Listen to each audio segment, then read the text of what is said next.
Bonjour et bienvenue dans ce nouvel épisode du podcast Incarner son soleil, un podcast sur la construction de sa vie, que ce soit en s'appuyant sur des méthodes du développement personnel, de la spiritualité, ou toute autre vision du monde qui nous aide à aller vers nos rêves.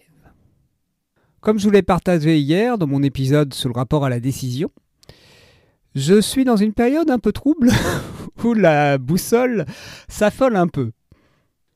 Et vu que par le passé j'avais tendance à pas mal me fier à mes intuitions, là je sens qu'elles sont plus trop fiables et qu'elles sont parfois un peu floutées, un peu parasitées, je dirais, par le mental et par mes petites peurs et par mes émotions. Et donc je me questionne sur cet ancien fonctionnement de poser des choix à l'intuition. Questionnement que j'ai envie de partager avec vous. En effet, pourquoi à tout prix je voulais faire des choix à l'intuition par le passé? Tout d'abord parce que je voulais faire les bons choix.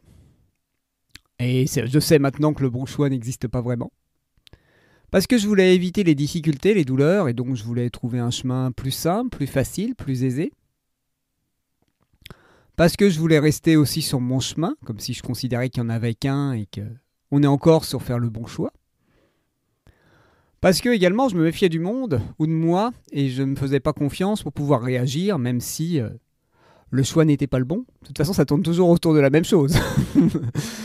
Mais c'était vraiment le côté avoir peur de se tromper et de ne pas pouvoir réagir au fait d'avoir pris une décision qui ne générait pas du confort, on va dire. Et aussi pour laisser à mon âme ou une autre partie de moi les manettes, parce que je considérais qu'elles seraient mieux désignées que moi et qu'elles seraient de meilleurs conseils en ayant plus de recul. Sauf que pour ça, il faut accepter pleinement de se laisser porter et aussi les bons et les mauvais choix. Et j'en suis pas encore là pour l'instant. Parce que j'avais envie jusqu'à maintenant de ne suivre que des chemins qui étaient confortables et qui ne me remettaient pas profondément en cause, que ce soit dans ma manière de vivre, ma manière de penser ou ma manière de fonctionner. Et vu que là, comme je vous l'ai dit hier, j'ai décidé de changer, cette intuition, je me rends compte que je l'ai souvent mal identifiée. Tout d'abord parce que j'avais peur du résultat et aller vers ce qui m'intéressait, ce qui me donnait envie, c'était trop pour moi à ce moment-là, donc je me disais mais non, c'est pas par là. Parce que aussi j'avais des jugements et des préjugés sur la voie que je me proposais d'emprunter et que pour moi c'était pas acceptable à cette époque-là de fonctionner comme ça. Parce que certes, aussi parfois après une intuition, j'avais un raisonnement qui se mettait en route et qui indiquait que ce n'était pas le bon choix, donc je pensais que l'intuition était la deuxième pensée et pas la première. Et aussi parce que j'avais pas mal d'émotions qui perturbaient mes ressentis, parce que j'identifiais ce choix ou cette direction comme un choix à fort enjeu et qui pouvait engager ma survie. Et aujourd'hui, j'ai encore été confronté à ce choix sur un investissement financier pour des formations, pour développer mon activité. Et là, j'ai trouvé plein de prétextes en me disant que j'en avais pas besoin, que c'était pas utile, que je pouvais faire autrement, que c'était encore mon petit ego qui avait envie d'être soutenu, de chercher des solutions, de chercher des méthodes. Certes, tout ça c'est vrai, mais pas que. Et même si c'est vrai, même si ça part du mauvais endroit, que l'intention derrière l'action n'est pas obligatoirement très alignée, très neutre, on va dire, et même si c'est une fausse route, pourquoi pas? Et je me rends compte de plus en plus que l'intuition, que je ressens plutôt pour ma part située dans la tête, une information qui vient d'en haut, c'était un moyen pour moi de ne pas prendre mes responsabilités. Et maintenant, je commence de plus en plus à me fier à mon instinct, à ce que me disent mes tripes. Je dirais à une intuition plus incarnée, où je le sens dans le corps. Parce que là, l'avantage de ce ressenti-là, de cet instinct, de ces tripes, c'est qu'elles sont plus difficiles à faire taire par le mental, plus difficiles à faire taire par les émotions. J'arrive plus à les sentir, même quand je suis dans une situation où où ce choix me chamboule, où ce choix m'agace, où ce choix fait réagir certaines parties de moi qui sont en opposition, tout simplement. Et maintenant, je cherche même plus à savoir qui a tort ou qui a raison. J'ai juste un choix à poser. Et c'est moi qui dois prendre la responsabilité de ce choix. C'est pas mon intuition, c'est pas des conseils extérieurs ou autres, c'est moi qui décide. Et c'est là que le mental et la volonté peuvent venir à la rescousse.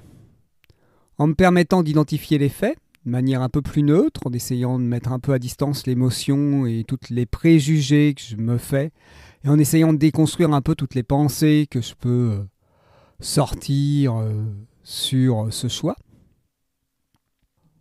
En aussi assumant ma responsabilité, comme je vous l'ai dit précédemment, parce que pour moi la clé elle est là. C'est en assumant sa responsabilité qu'on a pu à se poser la question est-ce que c'est une intuition ou non. Ce qui nous fait douter, ce qui nous fait nous prendre la tête, ce qui nous fait encore plus hésiter par moments. Ça peut aider au début de se reconnecter à ses intuitions, mais si vraiment on les suit, si vraiment on est dans un côté je fais confiance à la vie et je me laisse porter. Si on est dans un fonctionnement encore assez mental où on est est-ce que c'est une intuition ou non, c'est un autre moyen pour repousser la décision. Donc si vous êtes dans une posture très basée sur la foi, continuez à suivre votre intuition. Si vous êtes encore dans une posture très rationnelle, très mentale, essayez plutôt de prendre vos responsabilités dans vos choix et vous verrez, peut-être que vous vous mettrez plus en mouvement. Et il y a un autre point sur lequel le mental peut nous aider, et notre raisonnement, c'est de voir où ce choix, si on suit cette pseudo-intuition ou ce ressenti, pourrait nous emmener. Est-ce que ça va dans la direction qui nous correspond ? Je parle à terme, je ne parle pas des potentiels obstacles, des potentielles difficultés, des potentiels inconforts qui peuvent s'inviter sur le chemin. Je parle vraiment de là où ça peut nous emmener. Est-ce que ça correspond à ce que nous désirons ? Et on peut même, avec un peu de raisonnement, arriver à identifier l'intention qu'il y a derrière ce choix, cet acte. Mais pour ça, il faut s'être un peu calmé, avoir un peu laissé passer toutes les peurs ou les avoir notées. Ça peut être une bonne technique de noter tous les raisonnements qu'on se fait face à un choix, toutes les suppositions qu'on génère et tous les scénarios qu'on est déjà en train d'élaborer dans notre tête. Et donc, pour ma part, vu que je suis encore très mental et dans le raisonnement, même si je me considère assez intuitif, comme je le disais précédemment, je fais plus confiance au corps. Je fais plus confiance aux émotions également que je peux avoir quand je pose un choix et qu'il me reste encore en tête. Quand je pose un choix et que je me dis j'ai quand même envie d'y aller. Et je préfère écouter ces petites voix, même si elles ont tort, même si c'est pas l'intuition, même si ça part du mauvais endroit, plutôt plutôt que nourrir le doute. Je dirais que je préfère maintenant croire en moi, croire en mon intuition. Parce que c'est en croyant en moi que je vais pouvoir faire confiance aussi.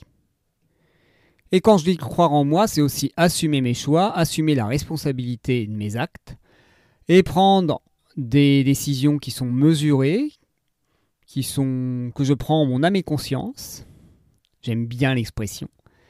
Et que je n'ai pas l'impression d'être téléguidé par ce que je qualifierais de l'intuition ou toute autre information ou guidance extérieure. Parce que j'ai envie d'être responsable de ma vie, tout simplement. Et c'est ça le grand changement que je vois maintenant dans mon fonctionnement par rapport à l'intuition et à toute cette connexion que je peux avoir par ailleurs.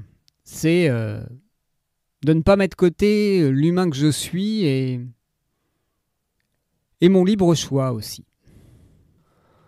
Donc maintenant que j'ai remis l'intuition à sa juste place, c'est-à-dire comme une information comme une autre, certes importante, certes à écouter, à prendre en compte, mais qui ne décide pas à ma place. Surtout si je ne suis pas encore assez confiant en moi pour l'identifier clairement sans parasitage du mental et des émotions. Comment je peux arriver à me dire ça, c'est une intuition? Déjà, les intuitions, pour moi, les plus faciles à identifier, c'est celles qui sont non recherchées et qui viennent spontanément, à un moment où on ne pense même plus au problème, où ça vient tout seul, et où c'est pas notre sujet de préoccupation du moment. Et donc, les plus faciles à identifier sont celles qui ne sont pas le résultat d'un raisonnement, d'une recherche. Un autre indice, c'est qu'elles sont pas, c'est pas alambiqué. Il n'y a pas un essai de justification, d'explication d'une intuition. L'intuition, elle vient toute seule. Et puis, c'est comme ça, c'est pas autrement. Il n'y a pas à chercher plus loin. Un autre indicateur aussi, c'est qu'est-ce qu'on sent dans le corps à ce moment-là. Bien sûr, là, c'est plus compliqué à faire quand le choix fait bouger beaucoup d'émotions et remet en cause beaucoup de systèmes de croyances qu'on a bien investis et sur lequel on veut rester campé. Mais ça peut toujours être un bon indicateur. Parce qu'une idée du mental, pour moi, elle n'a pas la même densité physique qu'une idée intuitive ou instinctive, selon d'où elle part. Et pour moi, un élan spontané, ça peut aussi être une intuition, quelque chose où on a envie de le faire tout de suite, maintenant. Ça peut être quelque chose de totalement naturel. Bien sûr, quand c'est pas manipulé par l'extérieur. Je ne parle pas de tous les élans spontanés qu'on peut avoir suite à une publicité ou une démarche marketing. Un autre indicateur d'une intuition, c'est quand on dit c'est n'importe quoi. Ça, c'est pour moi le plus simple. Là, tout de suite, je sais que c'est une intuition. Parce que ça sort des routines, ça sort du connu, ça sort de la zone de confort. Et donc là, c'est que ça vient pas du mental et ça vient pas de notre passé. Ça vient pas de schémas que l'on désire répéter. Et c'est pour ça que ces types d'inspiration qui peuvent nous venir, on a du mal à rationnellement les prendre en compte parce qu'elles sont incroyables. On n'arrive pas à y croire. Que ce soit des prémonitions, des ressentis sur ce qui va se passer, par exemple, que on n'a pas à se presser alors qu'on a le train dans 5 minutes, et puis finalement on se rend compte en arrivant à la gare qu'il y a eu un accident et donc qu'il y a 15 minutes de retard. Ou tout autre ressenti qu'on n'arrive pas à expliquer. Et donc quand on a le petit mental qui va nous dire « mais ça peut pas marcher, c'est n'importe quoi », si on a assez, je dirais, de confiance en soi et en ses intuitions et d'audace, je dirais même, pour passer à l'acte, là, on peut être surpris. C'est souvent quand on ne sait pas pourquoi on fait les choses que ça marche le mieux. Parce qu'il n'y a pas d'attente, parce qu'on ne peut pas contrôler ce qui va se passer, et qu'on va avoir un peu l'obligation de se laisser porter. Et donc c'est vraiment tenter le coup, sans se dire c'est le bon chemin, c'est pas le bon chemin, c'est dire ah tiens, c'est à ça qui vient, je le fais. Un peu comme quand on part en voyage et qu'on a l'envie d'aller vers les gens, de faire telle ou telle chose, et qu'on est surpris du résultat parce qu'on s'est autorisé à sortir des sentiers battus. Ou à tourner à gauche alors que c'était indiqué sur aucun plan et qu'on tombe sur un endroit magnifique qu'on n'aurait pas découvert autrement. Et donc, dès que vos intuitions vous conseillent de fonctionner comme vous avez l'habitude de fonctionner, de faire comme vous avez l'habitude, de vous méfier de tout le monde comme vous avez l'habitude, c'est peut-être pas une intuition. Après, comme je vous l'ai dit au début, est-ce important de savoir que c'en est une ou pas? Ce qui compte, c'est que vous posiez un choix, que vous agissiez, et de toute façon, vous pouvez vous faire confiance pour pouvoir réajuster et survivre à ce qui va se passer. Après, là, je ne parle pas de choix qui mettent votre vie en danger. C'est pas est-ce que je saute sans parachute ou pas.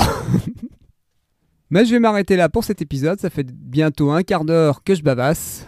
Et j'en parlerai sûrement prochainement dans un autre parce que je boucle un peu ces temps-ci sur certains sujets.